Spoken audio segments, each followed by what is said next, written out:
wanted to introduce you guys to a continuum of care model that we've developed here at Family Trauma Treatment Center through a program called the Therapeutic Solution.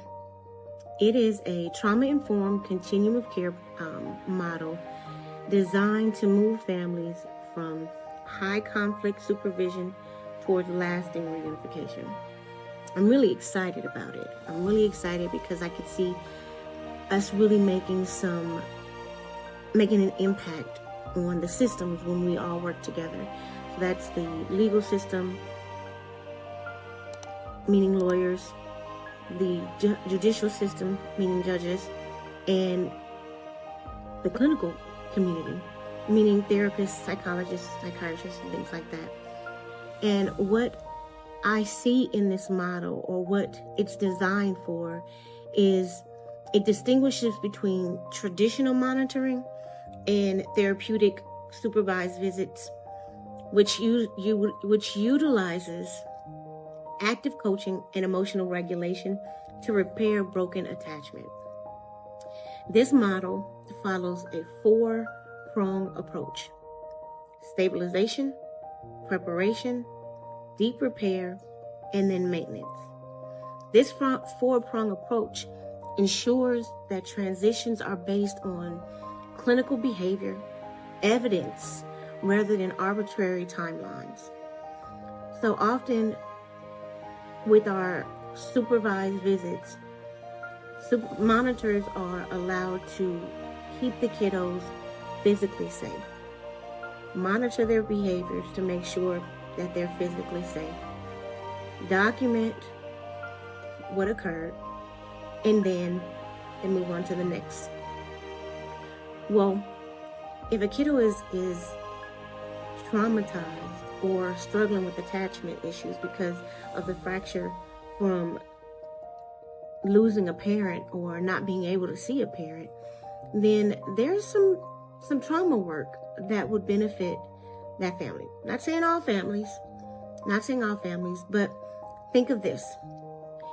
You have a family that is being supervised by a monitor in a room, and their father walks in, haven't seen him in a while, and the kiddo is sitting in the corner, coloring in a coloring book, not really engaging with the parent.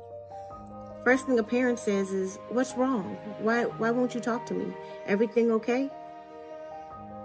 When a kiddo doesn't respond the way we want them to, the parents' feelings are hurt, and the kids feel like they may have done something wrong, when most likely that's a trauma response that kiddo is stuck in. Everything in his body is telling him he's not safe, even though he's in a safe environment where they're making sure physically nothing is going to happen to him. But emotionally, those bells are ringing off the chart.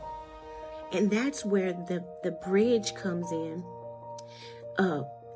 bridging the gap between regular supervised visits and therapeutic supervised visits.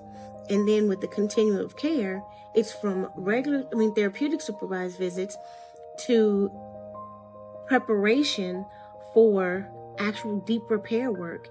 And oftentimes, because the legal world is not trained in the clinical world, they will send them in for the wrong level of care. And so they want to know, well, this kiddo's been seeing this parent for 2 months now or 6 months now, and they're why aren't they doing unsupervised visits yet? Well, a monitor is not trained to articulate what's going on with the kiddo. They just write down what they see, and their reasons or understanding is not really there from a trained level. And so a judge may appoint from supervised visits to reunification therapy or reunification treatment. And that may not be the right level of care, because if that kiddo's internal system is not safe, their lack of eye contact, they're turning away, they're unable to speak because their trauma response system is alarming. And to push that reunification will only re-traumatize or can cause damage or not help repair the relationship at the stage that it's in. And so we may have to back up a little bit and do therapeutic supervised visits, where it's visits that are facilitated by a licensed professional who's able to help the family and coach them in real time. So we may be able to say, hey, Dad, did you see so-and-so? Or his silence doesn't mean rejection. His silence means he can't find the words. So just color with them today and see what comes up. We're able to have those conversations and help the parents understand what's going on and help the kiddos understand what's going on, so that if change is desired, it's facilitated through the clinical process.